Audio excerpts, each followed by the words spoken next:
हाँ देखो, जय श्री आदि माता की। आपको हम आज खंड ब माध्यमिक शिक्षा बोर्ड अजमेर का कक्षा 10 गणित विषय का पेपर है, के बारे में बात करेंगे। और जो क्वेश्चन मैं बता रहा हूँ वो वेरी वेरी इंपॉर्टेंट क्वेश्चन, और उनमें से आपके पेपर में जो भी क्वेश्चन आएगा वो उन्हीं में से आएगा, ये पूरी पूरी संभावना है। देखिए, अपने पास पहला है प्रतिस्थापन विधि द्वारा रेखिक समीकरण युग्म 7x - 15y बराबर 2 और x + 2y बराबर 3 को हल करना है। ये प्रतिस्थापन विधि पास कौन सी विधि है? प्रतिस्थापन विधि है अपने पास, तो उससे ज्ञात करना है। ठीक है, तो प्रतिस्थापन विधि से हम क्या करेंगे, इसको 7x - 15y बराबर 2 है, 15y को इधर ले जाएंगे, 7x बराबर 2, ये 15y प्लस के हो जाएंगे इधर जा करके, x बराबर बच गया 2 + 15y बटा 7। ये अपने पास समीकरण नंबर एक था, इससे 2 बन गए, वो सॉरी 3 बन गया। और दूसरा जो समीकरण था मेरे पास है x + 2y बराबर 3, ये दूसरा समीकरण है। तो समीकरण नंबर 2 से हल करेंगे आगे, ये हो जाएगा x बराबर 3 माइनस 2y, ये अपने पास समीकरण 4 बन गए। अब समीकरण नंबर 3 व 4 से, समीकरण नंबर 3 व 4 से हल करेंगे तो इन दोनों को और जो इसको जो x की वैल्यू है, ये दो समीकरण में आप जानते ही हो कि जब दाएं पक्ष बराबर होते हैं तो बाएं पक्ष भी बराबर होते हैं, तो ये दोनों को बराबर लिख देंगे। क्या आ जाएगा 2 + 15y बटा 7 और बराबर 3 - 2y का a। अब इसको वज्र गुणा कर देंगे। ठीक है, अपने पास 7 से गुणा करेंगे, 7 की आई हो गया, माइनस 7 दूनी 14y हो गया, और बराबर 1 से गुणा करेंगे 2 + वाई होगा, पक्षांतर कर देंगे 15y। ठीक है, इसको इधर ले जाएंगे, प्लस के 14y हो गए, बराबर ये 2 और इस माइनस के 2 हो जाएंगे, 15 और 4 हो गए 30y बराबर 19, और y बराबर 19 था 19। x का मान ज्ञात करेंगे, x का मान समीकरण नंबर 3 में या 4 में किसी में रख देंगे, अपने पास x का वैल्यू आ जाएगी। ठीक है, इस तरीके से अपने को सॉल्व करना है। के बाद में विलोपन विधि से हल करना है। अगला प्रश्न है, ये विलोपन विधि से इसको हल करके बता देते हैं, दोनों को आपको समझ में आ जाएगा। 2x + 3y बराबर 11 और 2x - 4y बराबर -, के अपने पास समीकरण है 2x + 3y बराबर 11। समीकरण नंबर वो पहला दे रखा है, और दूसरा दे रखा है -के 4x 2x - 4y प्लस का ये 2 और बराबर -के 24। समीकरण नंबर 2 दे रखे, अब दोनों बराबर, इनके चिन्ह बदल देंगे, घटाते हैं समीकरणों घटाते हैं तो चिन्ह बदलते हैं, नीचे माइनस का हो गया अपने पास +7y बराबर, ये अपने पास जोड़ेंगे प्लस के 35, और y बराबर अपने पास आ जाएगा 35/7, 7 से डिवाइड करेंगे, y बराबर आ गए 7 × 5। ठीक है, अब हमें x का मान भी ज्ञात करना है। x का मान ज्ञात करने के लिए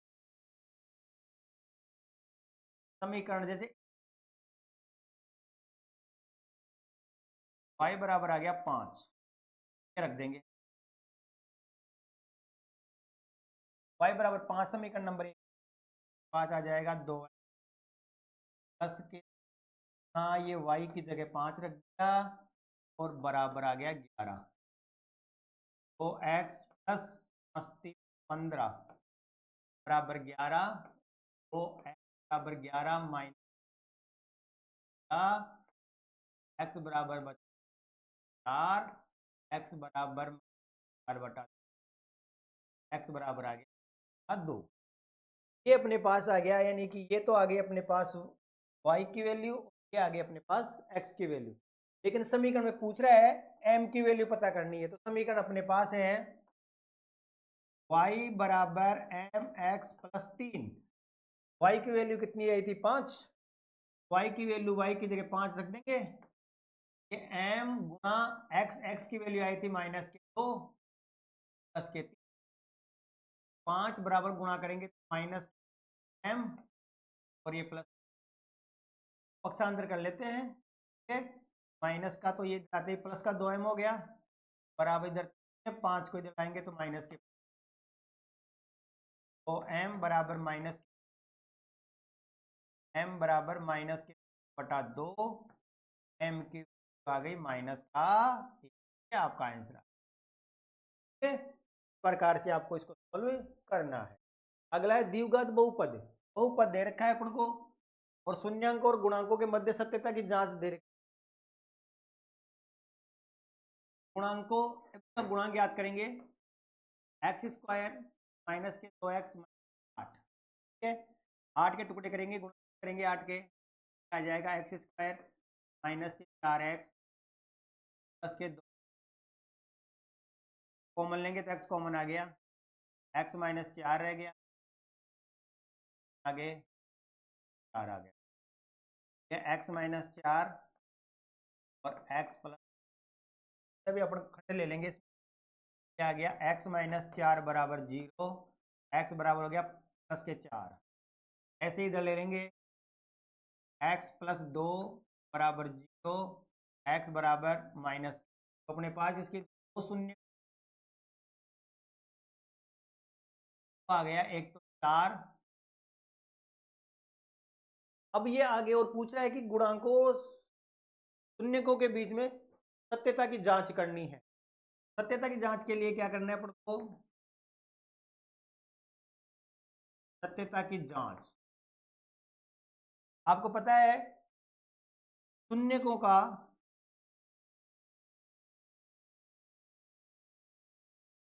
योगफल बराबर क्या होता है, माइनस के अपॉन, के पास ये क्या है, 4 प्लस माइनस के, माइनस बी आया, क्या है इसमें माइनस का 2, माइनस का 2, एक है 1, 4 में से 2 गए तो करेंगे तो दोनों इक्वल आ गए, आने से ऐसे ही हम गुणांकों की याद करेंगे, शून्यकों का गुणनफल बराबर क्या आता है, अपॉन ए, तो गुणा कर देंगे, 4 गुणा माइनस 2 माइनस का 8 बटा 1 गुणा करेंगे 8, एक है, कब भाग देंगे 8 आ गए, ये अपने सत्यता, अगर दोनों बराबर आ रहे हैं इसका मतलब अपने जो ज्ञात किए वो बिल्कुल सही है, अगर बराबर नहीं है तो इसका मतलब कहीं ना कहीं गड़बड़ हो गई, तो बात का ध्यान रखना है। अगली जो अगला जो प्रश्न है वो भी द्विघात बहुपदी है, लेकिन इसमें 3 पद थे, इसमें 2 पद है। तो अगर 2 पद किसी भी बहुपद में आ रहे हैं तो सबसे पहले उसमें ये देखेंगे कि इसमें कॉमन आ रहा है कि नहीं आ रहा, ठीक है। तो इन दोनों में देखो 4u कॉमन आ रहा है, 4u कॉमन आ गया तो इसका मतलब यहाँ तो रह गया u प्लस इसमें रह गया 2, आगे कोई पद नहीं है तो इसके बराबर शून्य लिख देंगे, 4u बराबर 0 और u बराबर 0 आएगा, क्योंकि 4 का भाग देंगे 0 में तो 0 आता है। फिर इसको कर लेंगे u प्लस 2 बराबर 0, u बराबर माइनस के 2 शून्य का आ गया, एक तो ये आ गया और एक ये आ गया। अब सत्यता की जांच करनी है, तो सत्यता की जांच अभी आपको पिछले क्वेश्चन बताई थी, तरीके से करनी है, ठीक है। इसके बाद में आपका क्वेश्चन नंबर 6, द्विघात व्यंजक, ये दे रखा है आपको कि शून्यकों का योग और उनका गुणनफल बराबर हो तो के का मान ज्ञात करना है। अब देखो इसमें एक की वैल्यू, ए कितना है इसमें, ए है, की वैल्यू कितनी, 5 है, और सी की वैल्यू ए है। अब ये कह रहा है शून्यकों का योग, शून्यकों का योग कितना होता है, शून्यकों का योग बराबर होता है माइनस अपॉन ए, वैल्यू 5 है, आ गई -5/1 की ये है, ये आपके शून्य का योगफल आ गया। फिर है शून्यों का गुणनफल का फल गुणनफल क्या होता है? सी अपॉन ए है 3a, क्या आ गया 3a, और a कितना है? a, एक एक कट गया, आ गया 3। ठीक है, अब ये कह रहा है शून्य को गुणनफल क्या है? बराबर है, बराबर है, तो इनको बराबर लिख दो। योगफल आया -5/k, और ये आ गया 3/1 कर देंगे, वज्र गुणा कर देंगे, k बराबर -5 और k बराबर -5/3 है, -5/3। ठीक है, अगला क्वेश्चन है आपका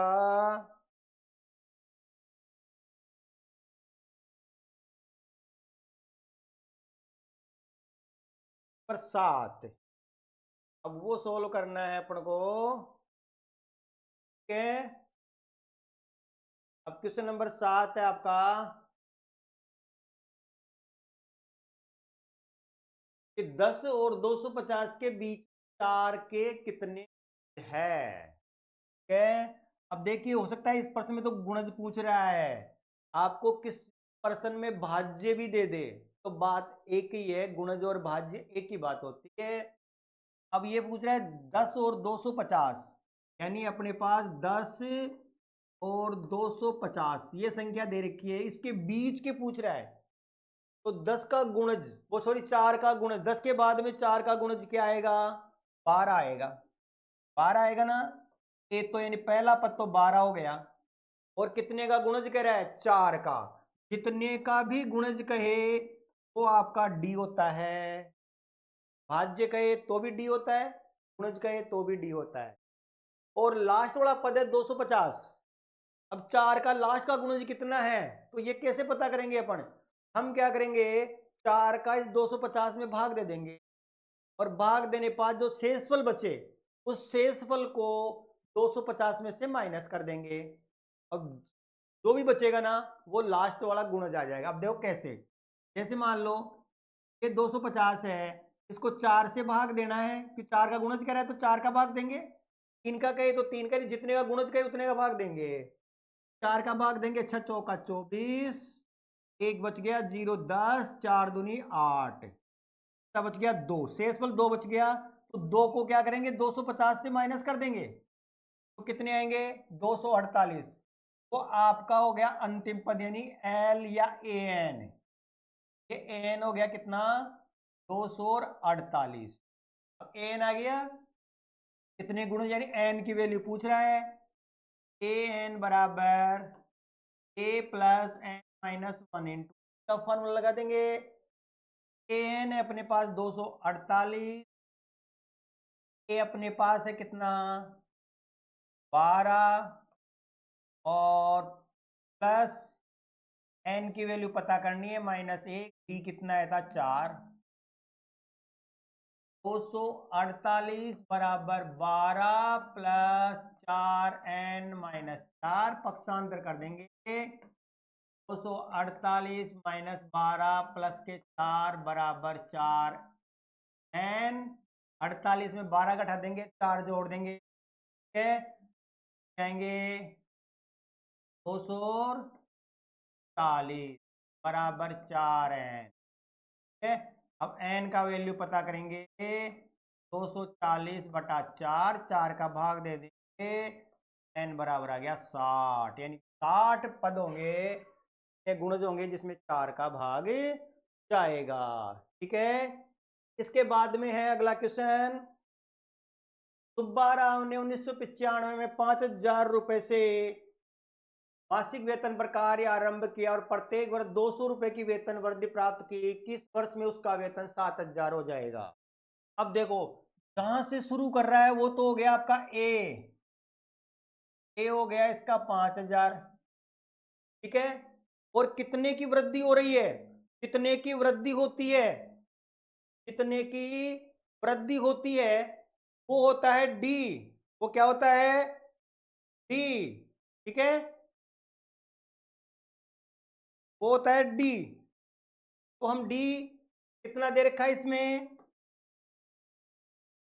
200 और उसका वेतन 7,000 रुपये हो रहा है, तो वो हो गया AN 7,000। ठीक है, तो अब इसमें वही एन ज्ञात करना है। तो AN बराबर 7,000 प्लस एन पता करना है -1, डी कितना है 200, तो ये हो जाएगा ए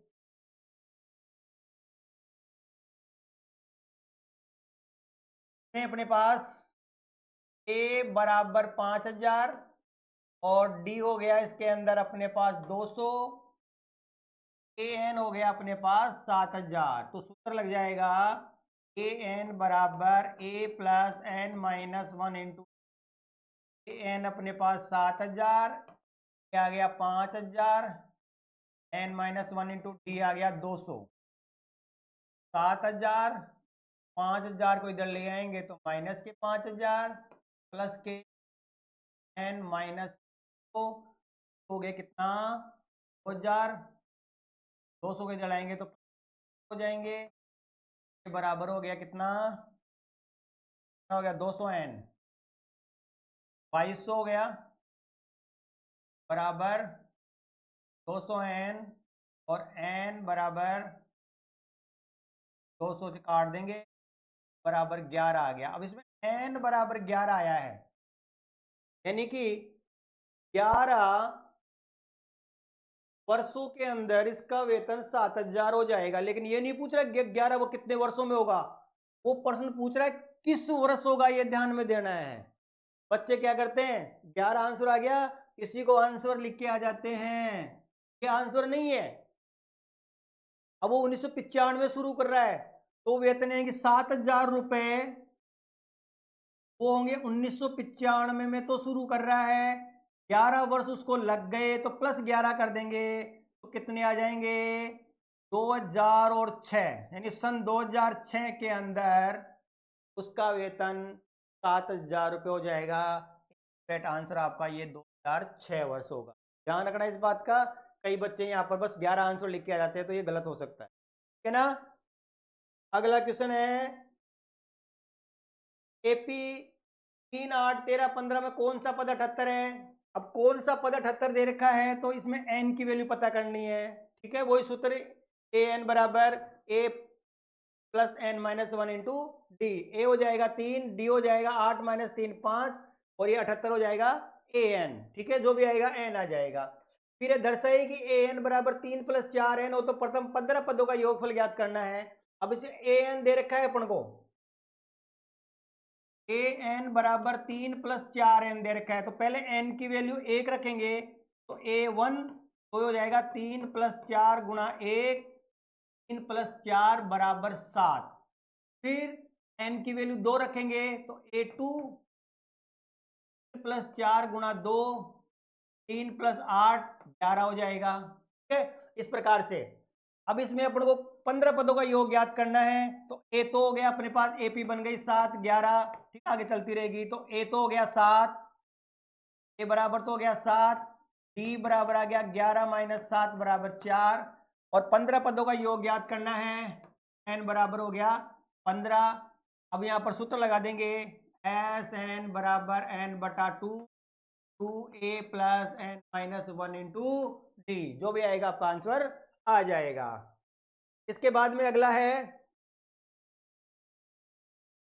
अगला पद है आपका यदि किसी एपी के प्रथम एन पदों का योग तो इसका प्रथम पद क्या है, तीसरे 10वें और nवें पद ज्ञात करना है। इसमें भी अभी तक वही करना है, एन की वैल्यू 1 रखेंगे 2 रखेंगे 3 रखेंगे 4 रखेंगे, उससे अपनी एपी बन जाएगी और एपी बनाएगी तो 15 प्रथम पद, तो प्रथम पद का A1, तीसरा पद ज्ञात करना है तो तीसरे पद में योग दे रखा है, ये ध्यान रखना ये S1 आएगा अपने पास पहले 4 गुणा 1 - n का स्क्वायर तो 4 - 1 बराबर 3। अब तीसरा पद ज्ञात करना है तो A3 आएगा, A3 बराबर क्या आता है, क्या आएगा S3 में से S2 घटा देंगे, जो भी आएगा A3 आ जाएगा। 10वां पद ज्ञात करेंगे यानी कि A10 ज्ञात करेंगे तो क्या घटाएंगे S10 में से S9 घटा देंगे, 10वां पद आ जाएगा।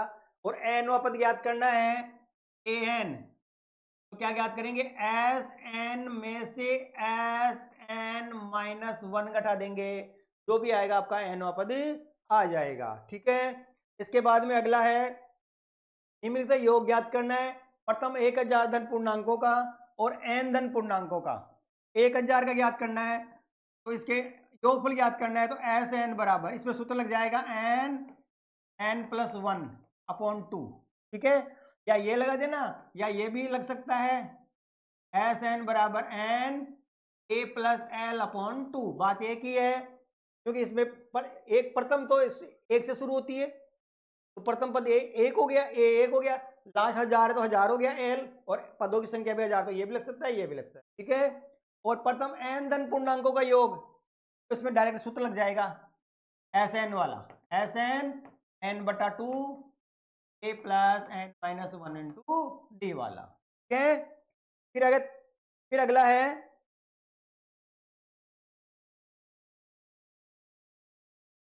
अगला क्वेश्चन है आपका, एबीसीडी एक समलंब है जिसमें एबी समांतर डीसी है, इसके विकर्ण परस्पर ओ पर प्रतिनिधित्व करते हैं, तो दर्शाइए कि एओ बटा बीओ बराबर सीओ बटा डीओ। ये प्रश्न वेरी वेरी इंपॉर्टेंट है, इस प्रश्न को ध्यान में रखना है आपको। ठीक है, ये 13वां जो क्वेश्चन है इसको आपको बहुत ध्यान से देखना है, क्योंकि ये प्रश्न आपके एग्जाम में आ सकता है इस बार, इसकी पूरी पूरी संभावना है। ठीक है ना, याद रखना है। ये आपको पता है, आपको 6.2 प्रश्न वाले का प्रश्न नंबर 9 है ये वेरी वेरी इंपॉर्टेंट प्रश्न है, तो ध्यान में रखना है। ठीक है, ओके। इसके बाद में आकृति त्रिभुज ओडीसी समरूप त्रिभुज ओबीए, कोण ओबीसी बराबर 125 डिग्री, कोण सीडीओ बराबर 70 डिग्री, कोण डीओसी, कोण सीडीओ और कोण ओएबी का मान ज्ञात करना है। ठीक है, ये प्रश्न है आपके प्रश्नावली का क्वेश्चन, तो 6 जो 3 प्रश्नावली है उसका प्रश्न नंबर 2 है ये। ठीक है, इसको ध्यान देखना है दोनों को। फिर इसके बाद में है जांच कीजिए कि क्या बिंदु 5 - 2 6 4 और 7 - 2 एक समद्विबाहु त्रिभुज के शीर्ष है। तो समद्विबाहु के पूछ रहा है, समद्विबाहु का मतलब जिसकी दो भुजाएं बराबर हो, तो इसमें जैसे ए बी सी, तीन ए बी के बीच की दूरी, बी सी के मध्य बीच की दूरी और ए सी के बीच की दूरी, इनमें से दो की दूरी बराबर आएगी, तो उसको बराबर लिख देंगे कि ये दोनों बराबर है, तो इसका मतलब लास्ट में समद्विबाहु त्रिभुज के शीर्ष है। ठीक है, अगला एक्स और वाई में कैसा संबंध ज्ञात कीजिए। एक्स वाई बिंदु 3 6 और -3 4 से समदूरस्थ है, तो इसमें भी वही लगेगा जैसे ये प्रश्न है। ये रेखाखंड हो गया आपका। ठीक है, अब बिंदु 3 6 ये ए बिंदु हो गया, 3 6 और ये बी बिंदु मान लेते हैं -3 4, और ये मध्य बिंदु समदूरस्थ का मतलब मध्य हो गया, बराबर में आएगा एक्स वाई, तो इसका मतलब इसको सी मान लेते हैं। तो आपको बस ये क्या करना है, ए सी बराबर बी सी के बीच की दूरी। ठीक है, और जो भी आएगा एक्स और वाई के बीच में सोल्व कर लेंगे, इसको संबंध आ जाएगा दो बिंदुओं के मध्य की दूरी का फार्मूला लगा करके। ठीक है ना, जो इसमें फार्मूला लगेगा इसमें। 17वां प्रश्न, उस बिंदु के निर्देशांक ज्ञात कीजिए, बिंदु 1 7 और 4 3 को मिलाने वाले रेखाखंड को 2:3 के अनुपात में विभाजित करता है। ठीक है, अंत इसमें सूत्र लगेगा, सूत्र अंत विभाजन का। कौन सा सूत्र लगेगा अंत विभाजन का, x बराबर x2 m1 plus x1 m2 बटा m1 प्लस m2, और y बराबर लगेगा y2 m1 plus y1 m2 बटा m1 प्लस m2 वाला सूत्र लगेगा। ठीक है, अगला क्वेश्चन है, बिंदु -3 10 और 6 -8 को जोड़ने वाला रेखाखंड बिंदु -1 6 किस अनुपात में विभाजित करता है। तो इसमें वो सूत्र अंत विभाजन का लगेगा, अनुपात आ जाएगा, यानी m1 और m2 का मान ज्ञात करना है। अगला क्वेश्चन, यदि साइन ए बराबर 3/5 हो तब tan a प्लस कोस ए का मान ज्ञात करना है।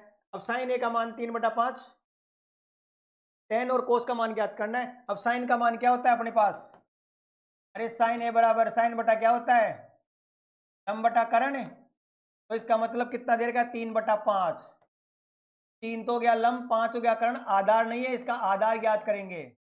आधार इसका कितना आएगा 4, किससे ज्ञात करेंगे, बोधायन प्रमेय से। ठीक है ना, यानी कर्ण स्क्वायर बराबर आधार स्क्वायर प्लस लंब स्क्वायर, उससे ज्ञात कर लेंगे। फिर किसका मान पूछा है, टेन और कॉट, कॉस का, टेन का मान और कॉस के मान को ज्ञात करके प्लस कर देंगे दोनों का एलसीएम लेकर के। ठीक है, अगला क्वेश्चन है क्वेश्चन नंबर 20, यदि साइन ए माइनस बी बराबर 1/2 तथा कोस ए प्लस बी बराबर 1/2, तो ए और बी के मान ज्ञात करने हैं। ठीक है। अब इसमें साइन ए माइनस बी बराबर 1/2 है, तो साइन में 1/2 कितने डिग्री का मान होता है, तो ये ए माइनस बी बराबर जितने डिग्री का मान होता है वो यहाँ लिख देंगे, समीकरण नंबर 1 बना लेंगे। फिर कोस में देखेंगे, कोस में 1/2 मान कितने डिग्री का होता है वो यहाँ लिख देंगे, दोनों को समीकरण को सॉल्व करके ए और बी का मान याद कर लेंगे। ठीक है, ये प्रश्न इंपॉर्टेंट है, आ सकता है एग्जाम में। कई बार साइन की जगह कोस भी दे सकता है, कोस की जगह टेन भी दे सकता है, टेन की जगह कोट भी दे सकता है, सेक भी दे सकता है।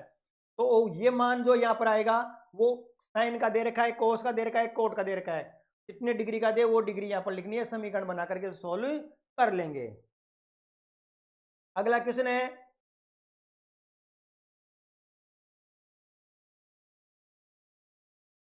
अगला क्वेश्चन है 2 साइन स्क्वायर 45 पर 2 कोस 30 प्लस माइनस साइन 60 का मान ज्ञात करना है।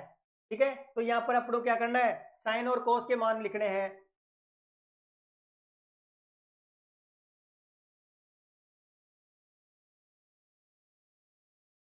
अब देखो 2 साइन है, 2 tan square 45 degree plus cos square 30 minus sine square 60 degree. तो ये 2 tan 45 का मान होता है 1, ये 1 का स्क्वायर हो जाएगा, प्लस कोस 30 का मान होता है √3/2 स्क्वायर है, √3/2 का स्क्वायर जाएगा, माइनस 60 साइन 60 का मान भी √3/2 ही होता है, का स्क्वायर हो जाएगा। ठीक है, तो ये हो जाएगा 2 गुणा 1 का स्क्वायर 1 प्लस इसका स्क्वायर करेंगे √3/2 और माइनस इसका भी करेंगे, सॉरी स्क्वायर करेंगे तो ये √3 की जगह 3 हो जाएगा। ठीक है, √3 की जगह क्या हो जाएगा 3, यानी कि 3/4 हो जाएगा, और ये भी 3/4 हो जाएगा, 3/4 3/4 माइनस प्लस कैंसिल हो जाएगा, तो इसका आंसर कितना आ गया 2। ठीक है, इसी प्रकार सिद्ध कीजिए कि किसी वृत्त के किसी व्यास के सिरों पर खींची गई स्पर्शरेखाएं समांतर होती है। इसको देखना है आपको, ठीक है, इस प्रश्न को, और सिद्ध कीजिए कि बाह्य बिंदु से किसी वृत्त पर खींची गई स्पर्श रेखाओं की लंबाइयां बराबर होती है, इसका भी आपको ध्यान में देखना है। तीसरा है, केंद्र ओ वाले वृत्त पर बाह्य बिंदु टी से 2 स्पर्श रेखाएं टीपी और टीक्यू खींची गई है, सिद्ध कीजिए कोण टी टी क्यू बराबर 2 कोण ओ पी क्यू है।